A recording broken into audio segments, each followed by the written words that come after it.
Amritsar club. बहुत पास। हाँ बहुत पास है, इधर कंपनी बाग में है ना। हाँ। एक मिनट में आरती करके आओ फटाफट।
और कल भी वो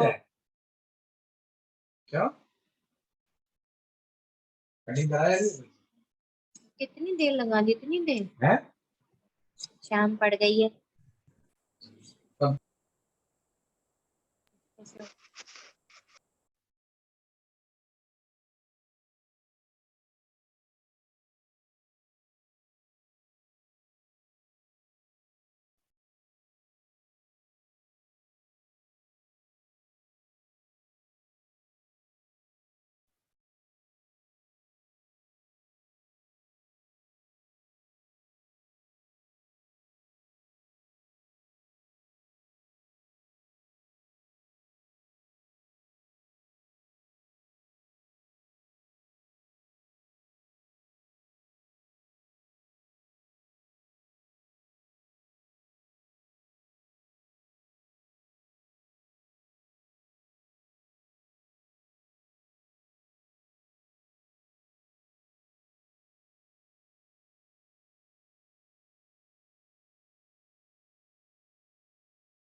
जय गौर श्री राधा रमनो विजयते। गौरांगी, आप मुझे सुन पा रहे हैं बच्चा? चेतना, अरुणा जी, रितु पाल्टा जी, धनंजय, आप सुन पा रहे हैं बच्चे? आप सबका निमाई पाठशाला की कक्षा में बहुत बहुत स्वागत है। जैसा कि आप सभी लोग जानते हैं कि इस समय हम सोबर में हैं। लालन को जन्म भयो है अभी कुछ दिनों पहले ही, तो इस कारण से जो मूलभूत श्लोक हैं हमारे श्रीमद् भगवत गीता से या श्रीमद् भागवतम से, उनका उच्चारण अभी इस समय हमें निषेध है। तो इसीलिए आज की कक्षा को हम थोड़ा सा from the back we will start. आज कुछ बहुत इम्पोर्टेंट आपसे कुछ दो चार मुझे बातें आपसे बतानी है, और फिर मॉरल स्टोरी करने के पश्चात मैं महाराज श्री से निवेदन करूंगी कि क्योंकि महाराज श्री ने पिछली कक्षा में कहा कि महाराज श्री इस समय स्टेपनी के रूप में प्रयोग किए जा रहे हैं, और सत्य बात है कि जहां पर भी आवश्यकता है वो हर रूप में बड़ी सहजता से जुड़ जाते हैं, चाहे वो कभी मैया बनना हो, चाहे कभी भैया बनना हो, चाहे कभी दोस्त बनना हो, तो हर एक के संग वो हर रूप में बड़ी सहजता से ढल जाते हैं। और यही एक मैं मानती हूँ कि एक सत्य संत का एक आचरण है कि वो किसी भी चीज में असहज नहीं होते, कि वो बड़े से बड़े कार्य करने में बड़े से बड़े हो जाते हैं, और छोटे छोटे कार्य करने में भी संकोच नहीं करते और बड़ी सहजता से जुड़ जाते हैं। तो इस समय क्योंकि मैं यहाँ हूँ 10-15 मिनट के लिए, तो इस समय वो लालन की मैया के रूप में वहां विराज रहे हैं, और फिर हम रिवर्स करेंगे रोल 15 मिनट में। तो कोई भी विलंब ना करते हुए जल्दी से हम कक्षा में प्रवेश करते हैं। 2-3 बहुत इम्पोर्टेंट बातें मुझे आप सबसे शेयर करनी है। जो पहली बात है वो आप सबको, क्योंकि अभी तक ऑफिशियल नहीं है कुछ भी लालन को लेकर, और मैं जानती हूँ आप सबको बहुत उत्साह है उसे देखने का, उनको उनके नाम को जानने का। आप सबको मैं ये बता दूं कि निमाई उनका घर का नाम हमने रखा है। ऐसा हम मानते हैं कि श्रीमन चैतन्य महाप्रभु, श्री राधा रमन देवजू का कृपा प्रसाद ही हम सबको प्राप्त हुआ है। तो उनका सेवायत आया है तो वो केवल उनकी ही कृपा और इच्छा से हो सकता है। तो इसीलिए हमने अभी, क्योंकि ऑफिशियल नामकरण नहीं किया है, तो हमने उन्हें निमाई नाम से, क्योंकि आंगन श्रीवास का करने के पश्चात किस किस भाव से, किस किस भूमिका से, कैसे कैसे हमने ये किया है प्रस्तुति, ये केवल जो बच्चे इसमें जुड़े थे वो जानते हैं।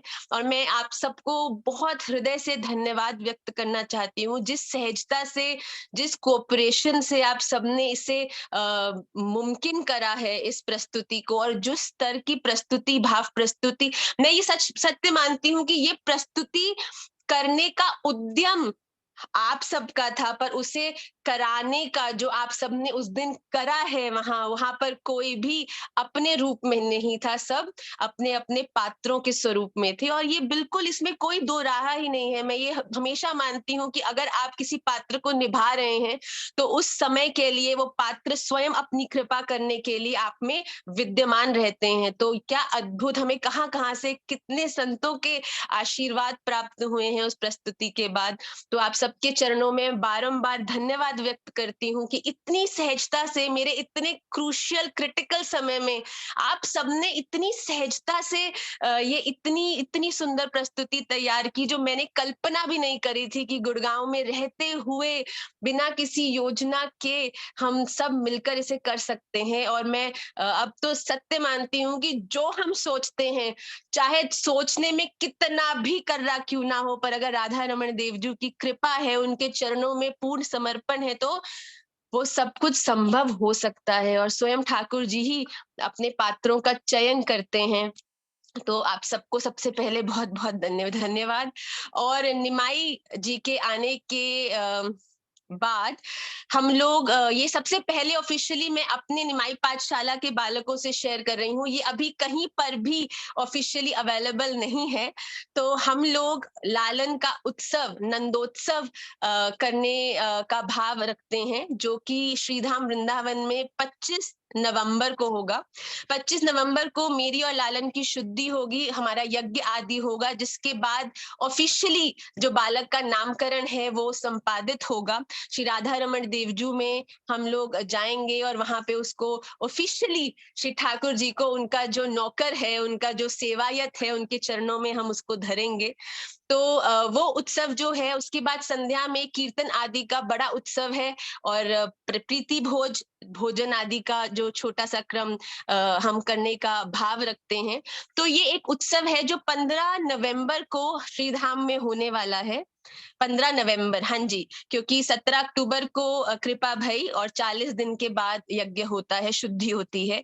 तो 25 नवंबर को मेरी और लालन की शुद्धि होगी, जिसके बाद हम विधिवत फिर से निमाई पाठशाला के श्लोकों का उच्चारण और बाकी सब जो क्रम रहता है हमारा, उसको करेंगे। तो आप सबको मैं सहृदय आमंत्रित करना चाहती हूँ, निवेदन करती हूँ कि आप सब जो लोग आ सकते हैं, और मैं चाहूंगी कि आप सब आएं, क्योंकि मेरे होने का कारण, उसके पीछे बहुत बड़ा हाथ आप सबका है। मैं अपने इस जीवन को सार्थक समझती हूँ क्योंकि आप सबकी कुछ सेवा कर पाती हूँ, सत्य बोलती हूँ। तो आप सब आएंगे, मुझे बहुत अच्छा लगेगा, निमाई गोस्वामी जी को बहुत अच्छा लगेगा, महाराज श्री को बहुत अच्छा लगेगा। तो अगर आप लोग आ सकते हैं तो निश्चित आइए। This is an official invitation to all the students कि आप लोग 25 नवंबर को आएं, और आप में से जो आ रहे हैं वो अपना जो नाम है वो मैं मेघा या संयम, इनमें से किसी एक बालक का नंबर अभी ग्रुप्स पे डालूंगी, उनके पास आप सब लोग अपना कि कौन आ रहा है और कितने लोग, जिससे कि जब आप आए तो आपकी रहने की भी सुव्यवस्था हम लोग कर सकें। तो हम लोग उसको पूर्ण रूप से व्यवस्थित करेंगे। अगर आप लोग आ रहे हैं तो अपना कंफर्मेशन संयम या मेघा का नंबर मैं आपको दूंगी, उनको आप दे दीजिएगा कि हम आ रहे हैं और इतने लोग हैं, और आपके रहने की पूरी व्यवस्था हम लोग करेंगे 25 नवंबर। 25 नवंबर की तिथि है। सेकंड वेरी इंपॉर्टेंट अनाउंसमेंट, जैसा कि आप सब लोग जानते हैं कि 4 दिसंबर को है गीता जयंती, मोक्षदा एकादशी भी उसी दिन है और 4 दिसंबर को गीता जयंती है। और गीता जयंती के उपलक्ष्य में हम सभी निमाई पाठशाला के बालक एक वीडियो बनाने वाले हैं, जिसका मैं आपको सूचना अभी दे रही हूँ। हमने पुरुषोत्तम अध्याय कंठस्थ किया है, तो मैं ऐसा चाहती हूँ कि निमाई पाठशाला के सभी बालक जिन्होंने पुरुषोत्तम अध्याय हृदयस्थ किया है वो अपने नाम मुझे पर्सनली भेजेंगे। उसके रिटर्न में मैं आपको एक श्लोक भेजूंगी जो कि पुरुषोत्तम अध्याय का है। उस अध्याय पुरुषोत्तम अध्याय के उस श्लोक का वीडियो, मैं दोबारा रिपीट करूंगी, उस श्लोक का वीडियो बनाकर आप मुझे वापस सेंड करेंगे। और इस तरीके से हम एक वीडियो कंपाइलेशन कर रहे हैं जो कि हम उसका जो ऑफिशियली उस वीडियो को हम रिलीज करेंगे on 4 December on the occasion of Gita Jayanti. तो मैं चाहती हूँ कि आप सबने इतना उद्यम किया है और गीता जयंती तो उस दिन तो इसका मूल दिवस है, तो हम सभी लोग महाराज श्री को अपनी तरफ से ये जो पुरुषोत्तम अध्याय इसका गान करेंगे। मैं जानती हूँ बालक बहुत सारे होंगे पर श्लोक सीमित है, तो ऐसा होगा कि एक श्लोक को हम डबल रेपिटेशन में लेंगे और उसके साथ हम हेमंत जी की सहायता से हम इसको एक बहुत सुंदर वीडियो में कंपाइल करेंगे। तो मेरा निवेदन है आप सभी लोग वैष्णव पोशाक धारण करके, तिलक आदि धारण करके एक बहुत अच्छी तरीके से अपने इस वीडियो को बनाकर हमें वापस भेजें। तो आज कक्षा के पश्चात जो लोग 25 नवंबर को श्रीधाम आ रहे हैं हम पे कृपा करने के लिए, वो सभी लोग नेघा या संयम को अपना नाम भेजेंगे और कितने लोग हैं वो भेजेंगे। और आप में से जो लोग वीडियो का हिस्सा बनना चाहते हैं, जिन्होंने पुरुषोत्तम अध्याय हृदयस्थ किया है, वो सभी लोग मुझे अपने नाम भेजेंगे अपने नंबर से। उसके रिटर्न में मैं आपको आपका श्लोक भेजूंगी। जो एक ही घर के लोग हैं, क्योंकि बहुत सारे लोग, जब what is the last date of sending video, the last date of sending video will be I think 3-4 days after this class. तो आप पास 3 से 4 दिन होंगे, क्योंकि हमें वीडियो कंपाइल करने में भी कुछ समय लगेगा। तो आप 3 से, अगर हृदयस्थ है तो आप अभी भी तुरंत भी भेज सकते हैं, तो there is no time limit, but 3 से 4 दिन में आप मुझे भेज दीजिएगा, जिससे कि हमें वीडियो कंपाइल करने में सहजता होगी। मैया आपका नंबर शेयर करें। जिस नंबर से आपको प्रति हफ्ता क्लास का मैसेज आता है वो मैं खुद ही लिखती हूँ, तो वो आपको आज भी जिस नंबर से आपको मैसेज आया है वो मेरा ही नंबर है, तो आप उस पर अपना नाम भेजिएगा। और फिर अगर कोई परिवार के 3-4 लोग हैं जो इकट्ठे वीडियो भेजना चाहते हैं, जो एक संग रहते हैं, वो एक संग ही उस श्लोक का गान करेंगे, क्योंकि बालक बहुत सारे हैं और जैसा कि मैंने कहा कि श्लोक सीमित है, तो उसको हम वैसे ही लेंगे। और ये हुई दूसरी वेरी इंपॉर्टेंट न्यूज। तीसरी वेरी इंपॉर्टेंट न्यूज मैं चाह रही थी मैं कक्षा के एंड में लूं, पर निमाई जी अभी शयन में गए हैं तो मैंने उसका लाभ लिया है, तो मैं पहले आ गई कक्षा में, वरना मैं बाद में आने वाली थी। तो तीसरी जो वेरी इंपॉर्टेंट इंफॉर्मेशन या अनाउंसमेंट है वो ये है कि आप सभी जानते हैं कि हमारे जीवन का सबसे बड़ा उत्सव जिसकी प्रतीक्षा हम हर क्षण करते हैं वो आने ही वाला है। जनवरी 8 तारीख से महाराज श्री राधा रमन देव जी की सेवा में रहने वाले हैं। वो 7 दिन श्री ठाकुर जी पूर्ण रूप से हमारे हैं, महाराज श्री के हैं। तो हम लोग इस उत्सव के लिए प्रतिदिन प्रतीक्षा करते हैं। हर 2.5 वर्ष में ये सेवा महाराज श्री को प्राप्त होती है। तो हम सभी लोग इस सेवा में निमाई पाठशाला के द्वारा, आप सबको याद होगा कि लास्ट टाइम जब हमने निमाई पाठशाला कैंप किया था, उसके अंतर्गत हमने श्री राधा रमन देवजू मंदिर मार्जन किया था। हमें उस निकुंजीय भाव में प्रवेश प्राप्त हुआ था। कोई ठाकुर जी की रसोई के बाहर मार्जन कर रहे थे, कोई उनकी जो गर्भगृह के बाहर जो है वहां सफाई कर रहे थे। तो फिर से वो अवसर, वो एक जीवन का एकमात्र, मैं कहती हूँ कि लोग अपनी निकुंजीय भाव में सेवा के बारे में चिंतन करते हैं कि हम निकुंज में किस सेवा में विद्यमान हैं। तो वो सत्य रूप से इस जन्म में हमको करने का अवसर मिलता है जब श्री राधा रमन देव जी में मंदिर मार्जन सेवा या ठाकुर जी की अमनिया सेवा, ये सब सेवाएं प्राप्त होती हैं। बहुत से बालकों को ये पता है कि पिछली बार उनको अमनिया सेवा भी प्राप्त हुई थी। ये खुफिया बात है, सबको हमने नहीं बताई थी वरना दंगा होता, पर इस बार भी 7 दिन तक ये सेवा हमको प्राप्त है। तो इसीलिए हम लोग जो राधा रमन सेवा महोत्सव जो 8 ऑफ जनवरी से स्टार्ट हो रहा है, 8 ऑफ जनवरी 2023, आप लोग लिख लीजिए, इस चीज को याद कर लीजिए कि इस दिन हम सबको वो अपॉर्चुनिटी दोबारा प्राप्त हो रही है जिसमें हम श्री राधा रमन देव जी के मंदिर मार्जन करने में हम सफल होंगे। तो आप लोग जो भी आना चाहते हैं और इस सेवा का हिस्सा बनना चाहते हैं, वो हमको पहले तो आप हमको बताएंगे कि आप आ रहे हैं। उसी के हिसाब से हमने जैसे पहले ग्रुप्स बांटे थे, जो कई लोग जो गोपाल भट्ट जी की जो समाधि स्थल है वहां पर एक टीम गई थी, एक टीम डोल में उन्होंने मार्जन किया था, और 3-4 टीम्स ठाकुर जी के गर्भगृह के बाहर, और जो जगमोहन है उस पे, क्योंकि अब सेवा वैसे जगमोहन में प्रवेश किसी को भी नहीं अलाउड, पर जब महाराज जी की सेवा है और जब पट ठाकुर जी शयन में है तो वो अवसर भी हमको प्राप्त होता है कि हम ठाकुर जी के जगमोहन में जाकर उनके उस चांदी के द्वार का भी मार्जन करें, उनकी उस जहां पर आके ठाकुर जी विद्यमान होते हैं वहां पर भी मार्जन करें, और खूब डीप क्लीनिंग हमारे श्री राधा रमन देव जी के मंदिर की हो। तो ये 8 ऑफ जनवरी को हम सभी निमाई पाठशाला के बालक मिलकर पिछली बार की तरह करने वाले हैं, जिसमें कईयों की झाड़ू सेवा होगी, कईयों की पोछा सेवा होगी, किसी की धुलाई सेवा होगी, किसी की पानी डालने की सेवा होगी, किसी की सब चीजें इकट्ठे करके बाहर ले जाने की सेवा होगी। वो सब कुछ डिवाइड होगा। हमने ये पहले किया है और उससे ही प्रेरणा लेकर बहुत सुंदर रूप से हम सब ये करने में सफल हुए थे, तो वो ही पुनः हम सब करने वाले हैं। और मैंने आप सबको बहुत पहले ही इसलिए बताया है कि आप सब लोग वहां आ सको, यू मेक योर अरेंजमेंट। किसी को भी किसी भी तरह की असुविधा है आने की, ले जाने की, टिकट की, आर्थिक सेवा, उसके लिए हम हैं। आप ये सेवा हमको निश्चित निसंकोच आप हमको बताना, पर्सनली मैसेज करना, आपकी सारी व्यवस्था हम खुद करेंगे, बिल्कुल भी पर इस अपॉर्चुनिटी से चूकना नहीं। तो आप लोग प्रयास करना।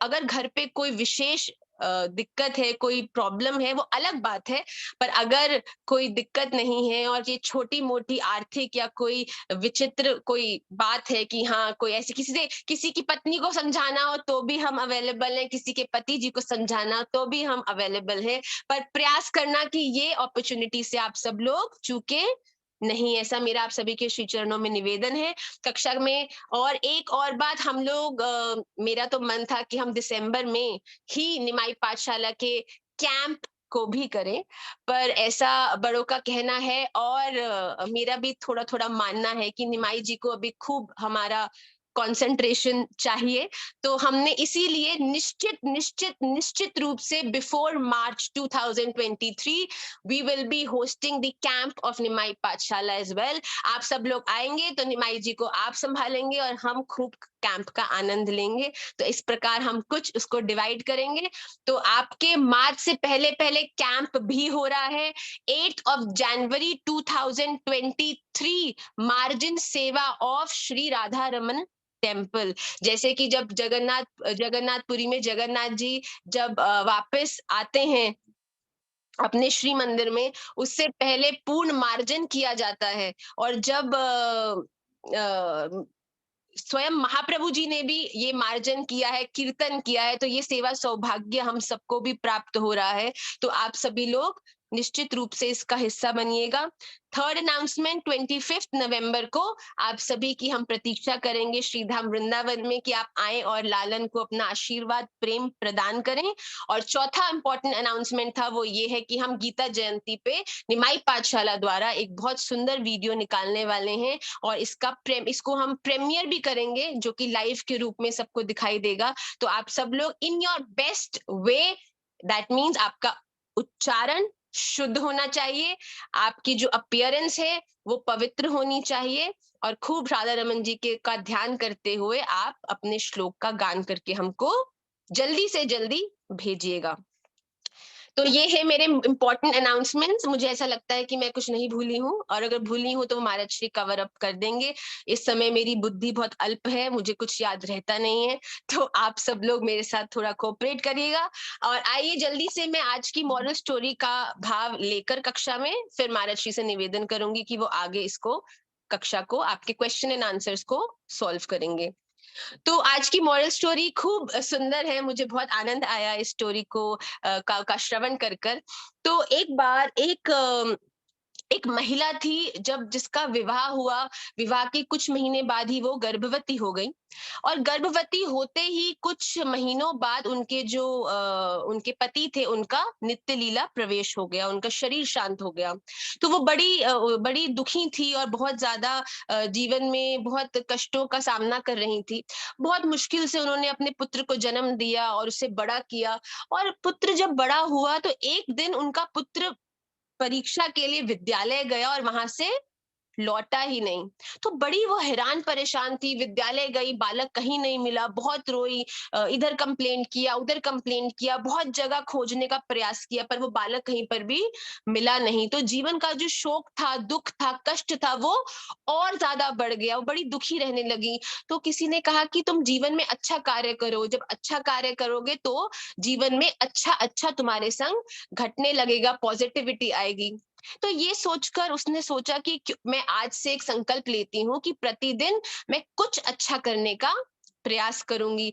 उसी प्रयास के अंतर्गत उस माता ने क्या करना शुरू किया कि उसने प्रतिदिन 2 रोटी तो वो अपने लिए बनाती पाने के लिए, और उसने 2 और रोटी बनाना प्रारंभ किया और रोज उसे अपनी खिड़की में रख देती थी।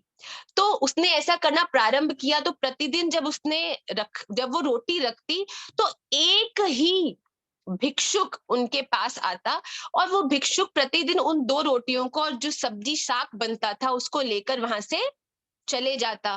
पर वो रोज जाने के समय एक एक वाक्य उस माता को बोलता। वो बोलता कि जो बुरा है वो यहीं रह जाए, और जो अच्छा है वो घूम कर आए। तो वो माता को बड़ा क्रोध आता कि अरे, एक तो ऑलरेडी मैं इतने शोक में हूँ, मेरा पति चला गया, मेरा बालक गुम है, मैं जीवन में इतने कष्टों का सामना कर रही हूँ, इतनी दुखी मैं ऑलरेडी हूँ, और फिर ये भिक्षुक जिसको मैं प्रसाद प्रतिदिन पवाती हूँ, वो भी आकर मुझे कहता है कि जो बुरा हो वो यहीं रह जाए। इससे ज्यादा बुरा होने को और बचा ही क्या है। उसे बड़ा क्रोध आता कि रोज मुझे आता है, मैं इसकी सेवा करने के भाव से इसे रोटी देती हूँ, और ये कहता है कि जो दुख है वो यहीं रह जाए। बड़ा विचित्र है, उसको बड़ा क्रोध आता। कुछ दिन तो वो इसको सहती गई। फिर एक दिन जब क्रोध ने एक अलग अलग स्तर पकड़ लिया, तो उस माता ने क्या किया, आज ये भिक्षुक को मैं छोड़ूंगी नहीं, ये रोज बोलता है कि दुख यहीं रह जाए, तो आज मैं इसका दुख बढ़ाऊंगी, और आज इसके खाने में मैं कुछ जहरीला मिला के इसको शरीर ही इसका शांत कर दूंगी, जिससे कि ये इस प्रकार की बात मुझे दोबारा कभी नहीं कहे। उस माता को बड़ा क्रोध था। आज उसने बनाई 2 रोटी, उसने आटे को मीड़ने में ही उसने चूहे मारने की दवाई मिलाई और 2 रोटी बेल डाली उस भिक्षुक के लिए। अब वो जो भिक्षुक था उसने रोटी बनाई, और जैसे ही वो उस खिड़की में रखने जा रही थी जहां पर से वो भिक्षुक रोज उस रोटी को उठाता था, जाते उसके हृदय से एक भाव आया, एक आवाज आई कि ये तुम क्या कर रही हो। तुमने अपने जीवन में ये संकल्प लिया था कि तुम कुछ अच्छा करो, जिससे जीवन में अच्छाई आए, पॉजिटिविटी आए, और तुम आज क्रोध के वशीभूत होकर तुम किसी के प्राण लेने का प्रयास कर रही हो। ये सोचते ही, ये भाव ध्यान में आते ही, वो जो महिला थी, वो जो माता थी, उसको एकदम से ये रियलाइज हुआ कि उसे ऐसा नहीं करना चाहिए। उसने तुरंत वो 2 रोटी थी उन्हें डस्टबिन में डाल दिया, और फिर तुरंत उसने दोबारा जाकर 2 नई रोटियां बनाई सामान्य आटा से। उसने रोटी बनाई, रोटी बनाने के बाद फिर से प्रतिदिन की तरह उसने उस खिड़की में ही उस रोटी को रखा। वो भिक्षुक आया, उस भिक्षुक ने वो रोटी और साग उठाया, कहा जो बुरा है वो यहीं रह जाए और जो अच्छा है वो घूम कर आए, ये बोला और वहां से चलता बना। आज उस माता को क्रोध कुछ कम आया, क्योंकि उसके हृदय के भीतर जो आवाज दबी बैठी थी, आज उसने उसे उसे उसका मार्गदर्शन किया कि इस पर क्रोध नहीं हो, इस पे क्रोधित होना उचित नहीं है। तो आज वो माता थोड़ी शांत थी इस वाक्य को सुन के, और वो भिक्षुक वहां से निकला, और कुछ 2-3 घंटे बाद उसके द्वार पर एक खटखट हुई। वो माता गई, उसने द्वार खोला, तो आज उसकी प्रसन्नता की कोई सीमा नहीं थी, क्योंकि उसका जो बालक इतने महीनों से गायब था, आज उसके द्वार पर खड़ा उसे प्राप्त हुआ। तो वो माता देखकर बड़ी प्रसन्न हुई, बालक को खूब लाड किया, फिर पूछा तुम कहाँ चले गए थे, क्या हुआ था? तो उसने बोला मुझे किसी ने किडनैप कर लिया था, और मैं बड़ी मुश्किल से पिछले 6 दिनों से दौड़ता पहुंचा हूँ। पर यहाँ से कुछ दूरी पर जंगल में जैसे ही प्रवेश किया, वहां पर प्रवेश करते ही मुझे चक्कर आ गया, क्योंकि पिछले 6 दिनों से मैंने ना जल ग्रहण किया था, ना कुछ खाया था, और इसके बाद एक कदम भी चलना मेरे लिए संभव नहीं था। तो वो माता बड़ी आश्चर्य में हुई कि अगर ऐसी स्थिति आई तो फिर तुम यहाँ कैसे पहुंचे? तो उस माता ने उस बालक ने कहा कि पता नहीं कहाँ से कृपा स्वरूप एक भिक्षुक वहां आया, उसने मुझे इस स्थिति में देखा। माँ, मैं सत्य कहता हूँ, अगर वो भिक्षुक वहां नहीं आता तो मेरे प्राण अगर भूख प्यास से नहीं जाते, तो कुछ समय बाद कोई ना कोई जंगली जानवर आकर मुझे खा जाता। मुझ में इतना भी सामर्थ्य नहीं था कि मैं 2 कदम भी बढ़कर चल सकूं, पर उस भिक्षुक ने मुझे उठाया, उसने मुझे साग सब्जी खिलाई, और सत्य कहता हूँ माँ, वो उसने जिस प्रेम से खिलाया उसमें आपके ही हाथों का स्वाद और आपकी ही सुगंध थी। वो माता बड़ी आश्चर्य हुई, भिक्षुक, भिखारी? कैसा भिखारी था, कैसा था दिखने में? तो उसने कहा दिखने में तो वो भिखारी जैसा ही भिखारी था, मैं कैसे समझाऊं भिक्षुक कैसा था। पर हाँ, वो एक बड़ी विचित्र सी वाक्य, एक बड़ी विचित्र सी बात बोलता था कि जो बुरा है वो यहीं रह जाए, और जो अच्छा है वो घूम कर आए। ये वाक्य सुनते ही उसकी माता की आश्चर्य की सीमा नहीं रही, वो रोने लगी, रुदन करने लगी। आज अगर मैंने वो जहरीली रोटी क्रोध में आके उस भिक्षुक को दी होती, तो वो ही रोटी वो आज मेरे बालक को देता, और वो बालक जो आज जिसकी प्रतीक्षा में कितने महीनों से करती थी, वो आज अगर यहाँ पर मेरे सामने कुशल मंगल खड़ा है, तो केवल उस भिक्षुक को मेरे द्वारा दी गई वो 2 रोटियां जो उसने प्रेम पूर्वक मेरे बालक को खिलाई। ये भाव को सुनते ही वो जो माता थी, वो उस भिक्षुक के इस वाक्य के असली अर्थ को समझने में सफल हुई। वो भिक्षुक कहता था जो बुरा है वो यहीं रह जाए, और जो अच्छा है वो घूम कर आए। वो बार बार ये बात कहता था कि जो भी आप जीवन में बुरा करोगे, वो आपके साथ ही रहेगा। क्रोध में कभी हम लोग किसी के साथ किसी वार्तालाप में क्रोधित होते हैं, या किसी के साथ प्रतिस्पर्धा में होते हैं, तो वो एक गलत कार्य करता है, उसको हराने के लिए, उसको नीचा दिखाने के लिए हम 2 गलत कार्य करने में एक क्षण का भी संकोच नहीं करते। पर जीवन में ये सदा याद रखिएगा कि अपने कर्मों को, your actions should not be influenced by the words or actions of any other person। आपके जीवन में जो आपका कर्म है, आपके द्वारा किए हुए कार्य हैं, वो ही सदा आपका मंगल या अमंगल करेंगे। आपके जीवन में कष्ट है, दुख है, ये मैंने कक्षा में विभिन्न कहानियों द्वारा पहले भी भाव को पुष्ट किया है कि जीवन में दुख है, जीवन में कष्ट है, इसका कारण कोई सास, बहू, चाची, दादी, कोई भी अन्य नहीं है। आपके जीवन में अगर कष्ट है तो उनका मूलभूत कारण स्वयं आप ही हैं। अगर आप क्रोध में आकर, प्रतिस्पर्धा में आकर, ईर्ष्या में आकर, किसी भी भाव से ग्रस्त होकर गलत कार्य करेंगे, तो वो कभी भी जिसके प्रति आप उस हो सकता है, बिल्कुल होगा। अगर किसी ने कुछ गलत कहा, किसी ने तुम्हें गधा कहा और तुमने कहा कि तेरा बाप गधा, इसको एक बार बोल के हृदय को शांति तो बहुत मिलेगी। पर जो ये वचन आपने उसको बोले हैं, वो किस स्वरूप में जीवन में आगे आके आपके खड़े होंगे, तब केवल बोली हुई आपके हृदय को 2 क्षण का शांति देने वाले ये वचन शायद आपको आगे जाके बहुत कष्ट प्रदान कर सकते हैं। तो कभी भी अपने जीवन के कष्टों को औरों के खोपड़ी पर नहीं ला देगा, क्योंकि जो बुरा है वो यहीं रह जाए। जो बुरा अपशब्द, गलत आप अब बोलेंगे, अब करेंगे, वो आपके साथ ही रहने वाला है, वो आपके जीवन को ही प्रभावित करने वाला है, वो ही आपको श्री राधा रमण देवजू की ऊपर चढ़ती सीढ़ी से 2 सीढ़ी नीचे खींचने वाला है। पर जो भी आप अच्छा करेंगे, ये भी ज्यादा याद रखिएगा, अगर आप सेल्फलेस होकर डू नॉट वरी कि मैं अच्छा कर रही हूं पर इस नोबडी वैल्यूज मी, कोई मेरी इस अच्छाई का सम्मान नहीं करता, इस लोकाचार के लोगों से सम्मान प्रेम की अपेक्षा करोगे तो शायद गलत करोगे तो ज्यादा प्रेम मिलेगा, उनके अनुकूल होकर गलत बातों में प्रवेश करोगे तो ज्यादा मिलेगा।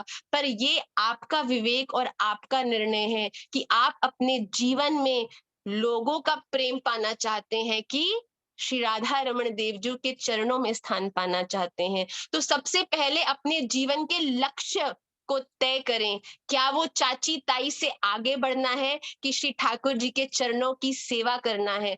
उसके बाद अपने एक्शंस, अपने वर्ड्स को, अक्षर ब्रह्म है, आप कुछ भी गलत बोलते हो, आप कुछ भी गलत सोचते हो तो वो सब आपके जीवन में किसी ना किसी रूप में आकर आपके सामने अवश्य खड़ा होगा। तो ये आप हमेशा स्मरण में रखिएगा कि जो बुरा है वो यहीं रह जाए, जो बुरा है what you sow so shall you reap।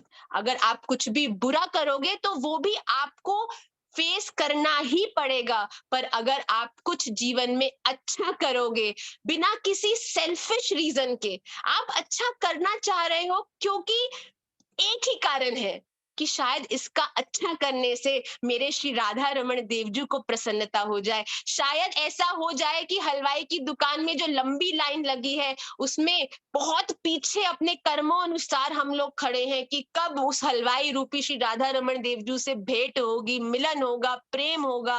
पर हो सकता है कि कोई वैष्णव भक्त संत ऐसे दृष्टिपात हम पर कर दें कि वो ऐसा कहें कि अरे गौरवी इतनी पीछे काहे खड़ी है, तू जानती नहीं मैं तेरा गुरु हूँ, आ मेरे संग। और वो उस कर्मों से बंधी हुई उस पंक्ति से निकाल कर हमें सीधा श्री राधा रमण देवजू के चरणों तक ले जाएं। पर ये सब कर्मों अनुसार है, अपने जीवन में अच्छे कर्म करेंगे तो ही श्री ठाकुर जी के चरणों की, स्वयं श्री ठाकुर जी के प्रेम की प्राप्ति होगी। वरना हम सबने देखा ही है कि ऊर्ध्व मूलम अधः शाखम, तो हम लोग जानते हैं कि हम लोग इन सब कर्मों में फंसकर यहीं पर फिर दोबारा अलग अलग योनियों में जन्म लेंगे और फिर यही सब कुछ करते रह जाएंगे। तो अपने बातों, अपने शब्दों पर, अपने एक्शंस पर, अपनी सोच पर, अभी आप कहेंगे कि माँ सोच पर कैसे नियंत्रण करें, अब कुछ किसी के बारे में क्रोध आ रहा है, चलो बोलने में हम सोच लें कि नहीं नहीं बोलना, नहीं बोलना, पर हृदय में तो उबाल आता है ना कि तूने बोला कैसे, तूने कहा कैसे।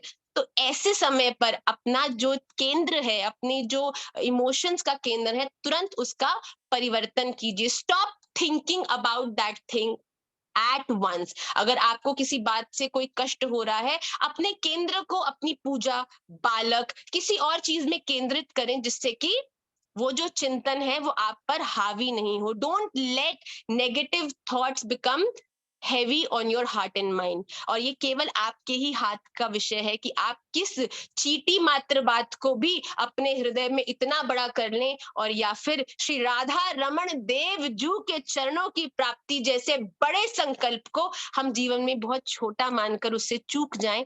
तो it all depends upon you. आज आप प्रसन्न हैं तो उसका कारण यही है कि आपने चयन किया है कि आप प्रसन्न रहें। आज आप दुखी हैं क्योंकि आपने चयन किया है कि मैं लोगों की प्रगति को देखकर, मैं लोगों की भावों को देखकर उनसे इतना प्रभावित हो चुका हूं कि आज उनकी प्रगति, उनकी कॉन्फिडेंस, उनकी प्रोग्रेस को देखकर मैं बहुत कष्ट में हूं।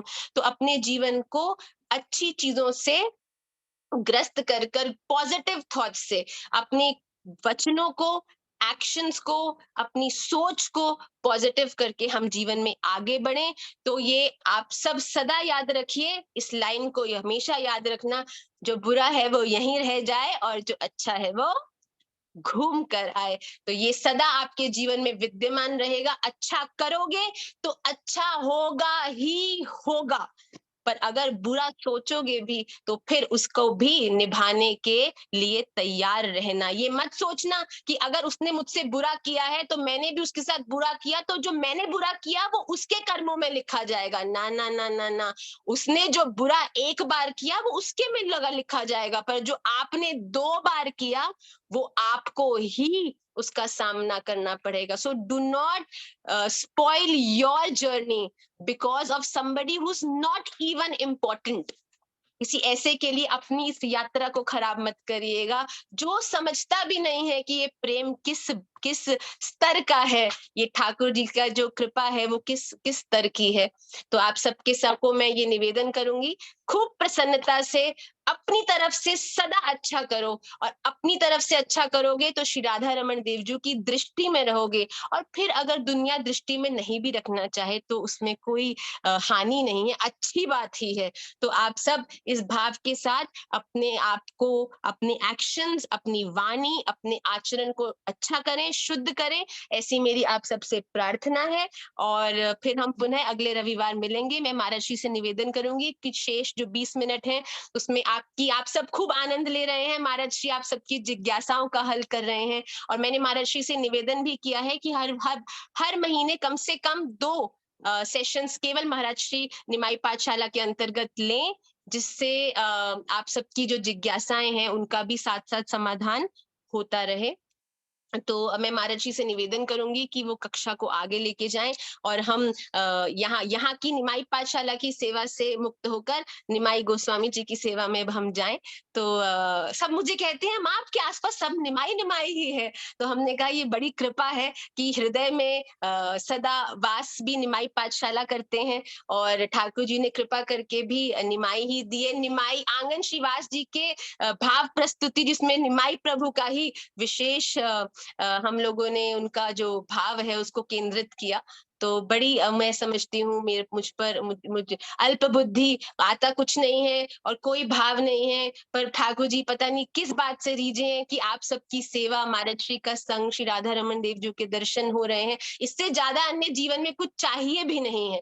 बस यही कई लोग कहते हैं बस जल्दी मेरा जीवन छोटी, बस मैं ज्यादा जीना नहीं है, बस जल्दी जल्दी ठाकुर जी शरीर शांत कराएं। पर मैं सदा प्रार्थना करती हूँ कि जो भक्त हैं वो कभी ऐसा कह ही नहीं सकते, क्योंकि न जाने इस शरीर को छोड़ने के बाद कहाँ जन्म हो, अब क्या क्या बुरा किया, क्या सही किया, ये तो पता नहीं है। कौन सी योनि में जाए, निकुंज पहुंचे नहीं पहुंचेंगे, अधर में ही लटकते रह जाएं। पर आज अभी ये पता है कि सामर्थ्य है, श्री राधा रमन देवजू के दर्शन होते हैं, गुरुदेव का संग प्राप्त होता है, वैष्णव सेवा करने का सुलभ अवसर है। तो इसके बाद मैं तो कहती हूँ ठाकुर जी जिसको नहीं चाहिए उसके भी 15-20 साल मुझे दे दो, और फिर मुझे बहुत लंबा जीवन दो, जिससे कि खूब इस जीवन का मैं खूब आनंद जो ले पा रही हूँ उसको सदा लेती रहूं। तो आप सब भी यही प्रार्थना करना कि श्री ठाकुर जी सदा आपके दर्शन होते रहें, आपके भक्तों की सेवा होती रहे, ऐसी मेरी आपसे प्रार्थना है। और महाराज जी से मैं निवेदन करती हूँ कि वो कक्षा को आगे ले जाएं, और आपके सभी के श्री चरणों में मैं अपना प्रणाम निवेदित करके आपसे पुनः अगले रविवार मिलने की प्रार्थना करती हूँ कि अगले रविवार अच्छा मेरा बहुत मन था कि आज मैं निमाई जी को कक्षा में ले आऊं, पर फिर हमने सोचा कि वो 25 नवंबर के लिए छोड़ देते हैं, वो जो उत्साह है आप सबका। पर मुझे बहुत अच्छा लगेगा कि अगर आप लोग 25 नवंबर को श्रीधाम आ पाए और हमको बताएं, तो वो नंबर मैं अभी कक्षा में आप सबको उपलब्ध करा दूंगी। और फिर गीता जयंती के श्लोक्स का भी आप सब मुझे कक्षा के बाद नाम भेजेंगे। और फिर जो 8 जनवरी को जो बालक आ रहे हैं मार्जिन सेवा के लिए, वो भी मुझे पहले ही अपने नाम देंगे, जिससे कि हम ग्रुप्स बना के ऑलरेडी हम तैयारी रखें। और फिर निमाई पाठशाला के कैंप के लिए भी आप सब उत्साहित रहिएगा कि हम मार्च से पहले पहले निश्चित रूप से हम इस कैंप को करने वाले हैं। ये भी हो सकता है कि कैंप श्रीधाम में नहीं हो और हो सकता है कि दोबारा श्रीधाम में ही हो। तो वो श्री राधा रमन देवजू जैसी प्रेरणा देंगे वैसे ही हम करेंगे। तो आप सबका जो पूरा हफ्ता है वो खूब मंगलमयी हो और फिर पुनः हम लोग अगले रविवार मिलेंगे। श्री राधा रमन लाल की जय।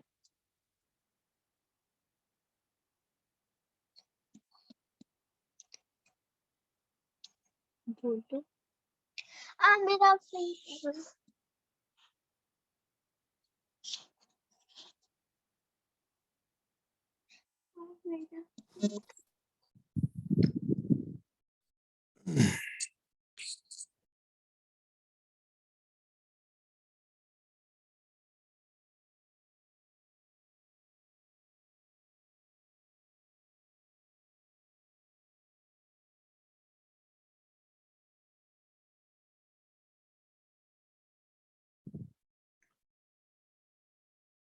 वन्देऽहं श्रीगुरो श्रीयुतपदकमलं श्रीगुरुन् वैष्णवांश्च श्रीरूपं साग्रजातं सहगणरघुनाथान्वितं तं सजीवम् आद्वैतं सावधूतं परिजनसहितं कृष्णचैतन्यदेवं श्रीराधा कृष्णपादान् सहगणललिता श्रीविशाखान्वितांश्च हरे कृष्ण कृष्ण कृष्ण हरे हरे हरे राम राम राम हरे हरे।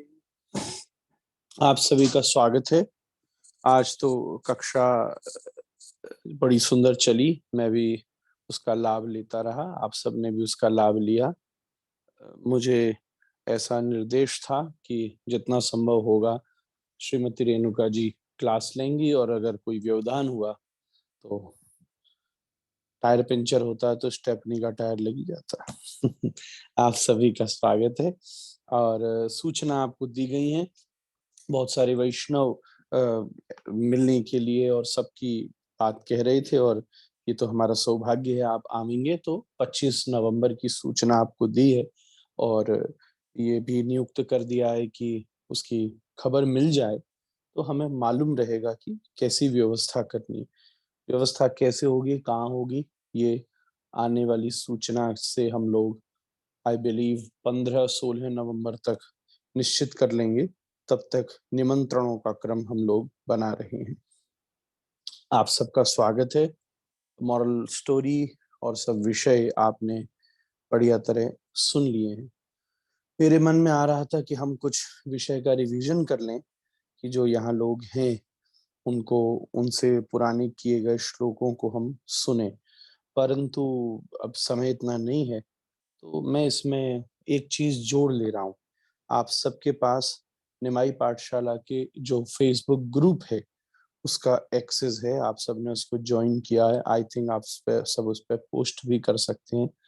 तो आप सब इस हफ्ते पुराना आपने जो जो कंठस्थ किया है वो सब उस पर अवश्य अपलोड करते चलें अलग अलग। मुझे ऐसा लगता है कि एटलीस्ट हम गीता के विषय में तो अब, क्योंकि गीता जयंती पर होना ही है, तो दामोदराष्टकम विशेष, क्योंकि कार्तिक मास चल रहा है, तो दामोदराष्टकम को आप अपलोड करें तो उसका रिवीजन भी हो जाएगा।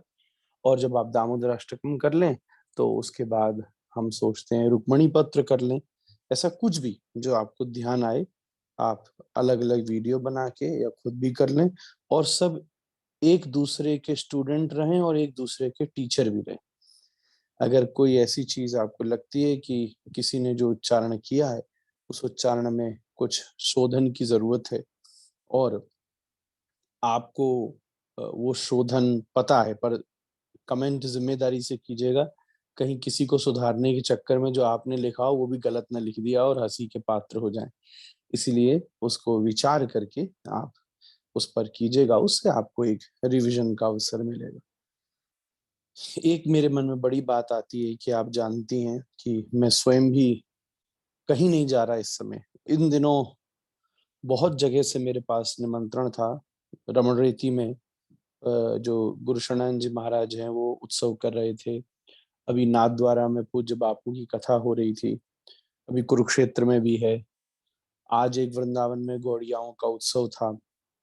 ऐसे बहुत सारे स्थानों पर ये दास का सौभाग्य है कि उसको आग्रह हो रहा है, परंतु मैं कहीं भी नहीं जा रहा, क्योंकि शास्त्रीय दृष्टि से थोड़ा अभी इन दिनों भगवान नाम करने की ही अनुमति है।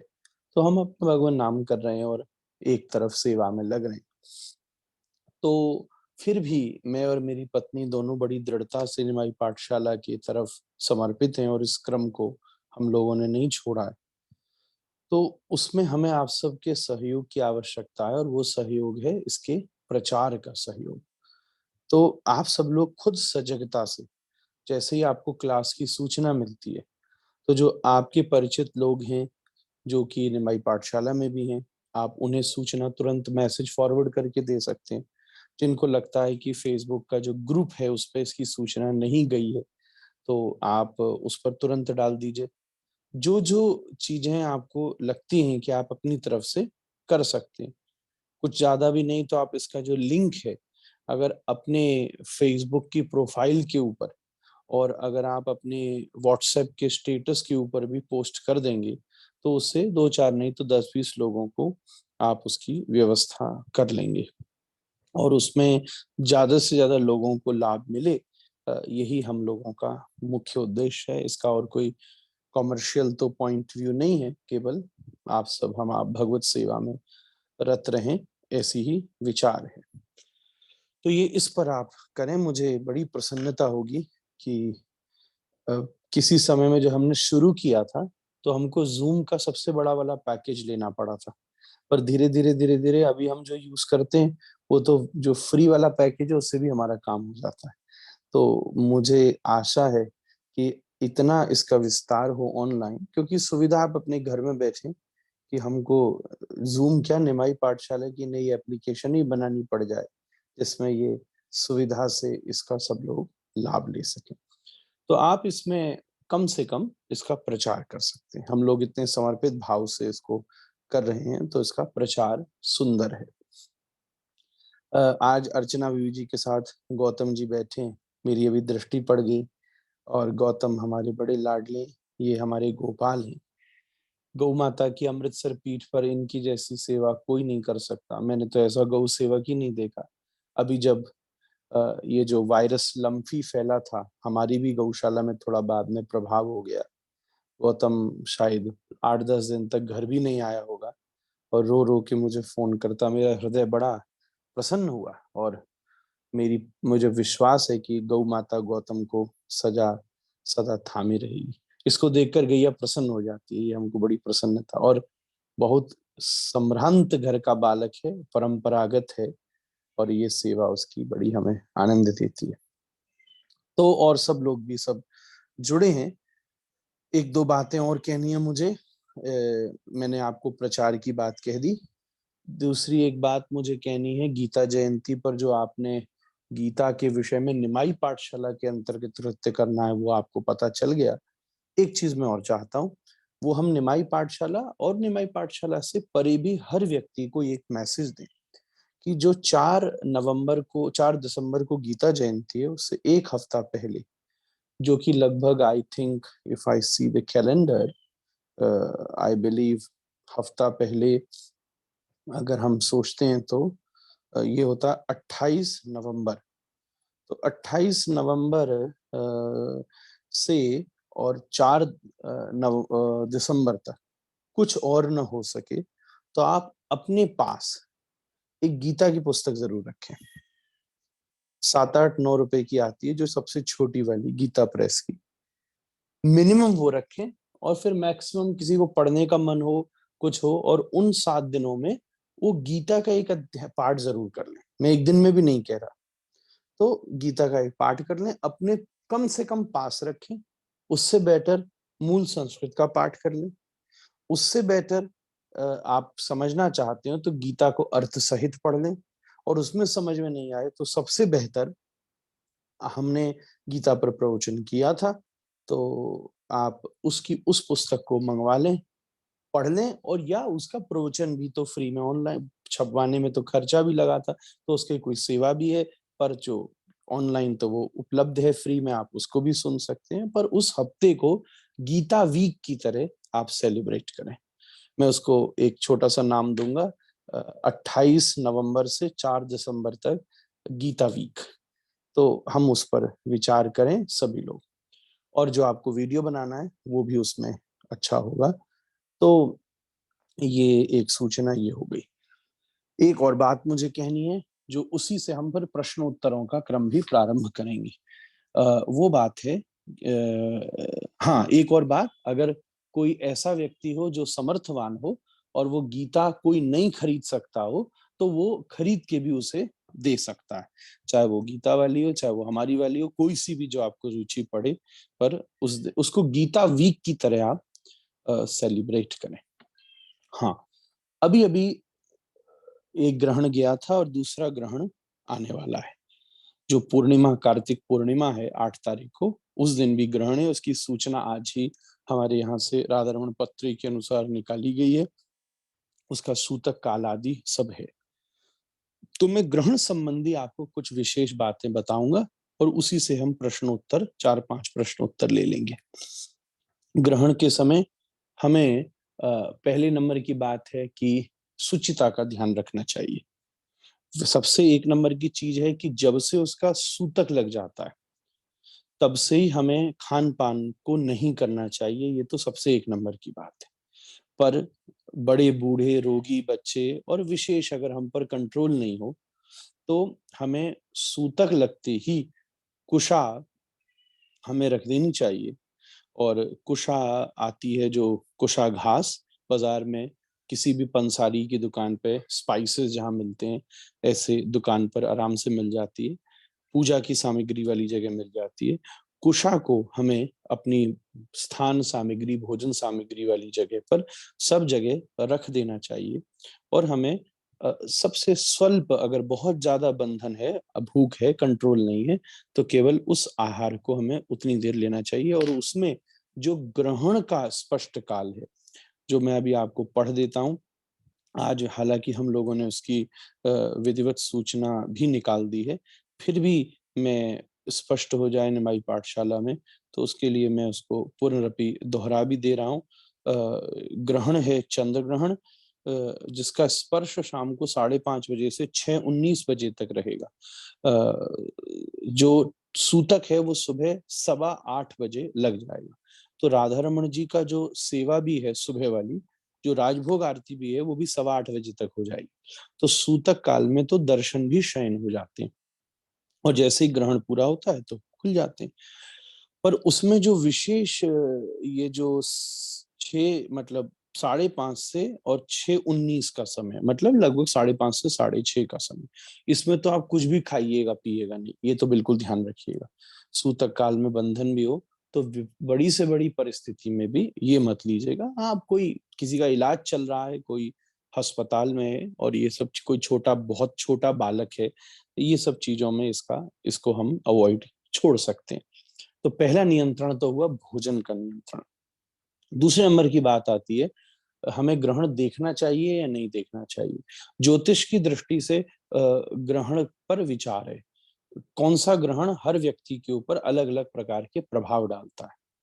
ग्रहण एक बहुत बड़ी प्राकृतिक एक विषय है और बहुत उसका प्रभाव है ज्योतिषीय और नेचर की दृष्टि से, स्पिरिचुअल दृष्टि से, फिजिकल दृष्टि से, इमोशनल दृष्टि से, हर दृष्टि से उसका प्रभाव है। तो एक सर्वसामान्य मत तो यही है कि हमें ग्रहण का दर्शन नहीं ही करना चाहिए और उस काल में हमें भजन करना चाहिए। 2 चीजें मुख्य हैं, या तो हम किसी तीर्थ में हो तो नदी आदि का स्नान करें। दूसरे नंबर की चीज है, उसमें मंत्र सिद्धि के लिए बड़े भाई कोई भी पाठ बढ़िया है। आप नारायण कवच, आप सबको कंठस्थ है तो बहुत अच्छा है कि आप नारायण कवच करें। पर मैं अलग अलग ऑप्शन नहीं देना चाह रहा हूं, इसलिए जो दीक्षित नहीं है, मेरा ऐसा मानना है, वो हरे कृष्ण महामंत्र, और जो दीक्षित हैं वो जो दीक्षा में आपको मंत्र मिला है वो मंत्र। और अब अगर आप कोई विशेष आपको भय रहता है कोई आप किसी आपदा में है, ऐसी परिस्थिति में है, तो फिर नारायण कवच। ये हालांकि भगवान का नाम भी सारी आपदाओं को दूर, वो तो सबसे बड़ा आपदा दूर करने वाला है। तो ये एक आप हमें विचार है। तो इन दिनों भी कोई नदी के किनारे है, पुण्य तीर्थ पे है, तो उतनी देर वो नदी में भी रह करके अपनी जप आदि को कर सकता है। दूसरी बात, जैसे ही ग्रहण का काल शुरू होता है, अगर आप गुरु मंत्र जप रहे हैं तो उससे पहले स्नान कीजिए, उस 1 घंटे आप जप कीजिए और उसके बाद पुनः स्नान कीजिए। ग्रहण के बाद तो स्नान करना अनिवार्य ही है। पहले अगर आप कोई कुछ नहीं कर रहे तो फिर भी आप न करें, चलेगा, अगर कोई व्यस्त है ऑफिस में, पर बाद में तो अच्छा ही है कि स्नान उसे करना चाहिए। चौथी बात, जो यज्ञोपवीत धारण करते हैं उनको ग्रहण के बाद यज्ञोपवीत भी बदलना चाहिए। जो जनेऊ धारण करते हैं उनको ग्रहण के बाद जनेऊ को अवश्य बदल देना चाहिए। अच्छा, जो गायत्री जप रहे हैं, जो गोपाल मंत्र जप रहे हैं, उनको ग्रहण से पहले भी अगर शुद्धि करके जनेऊ बदल लें तो बहुत अच्छा होता है। ये चीजें हुई। पहले समय में घर को भी धोया जाता था, तो नहीं भी हो तो आप राधा रमण मंदिर तो पूरा धुलता है, ग्रहण के बाद पूरा धुल जाता है, उसके बाद में फिर ठाकुर जी के दर्शन खुलते हैं। तो सुबह की सेवा 8:30 बजे तक ठाकुर जी की हो जाएगी। उस बार फिर मंदिर को हमें शयन करा देना चाहिए।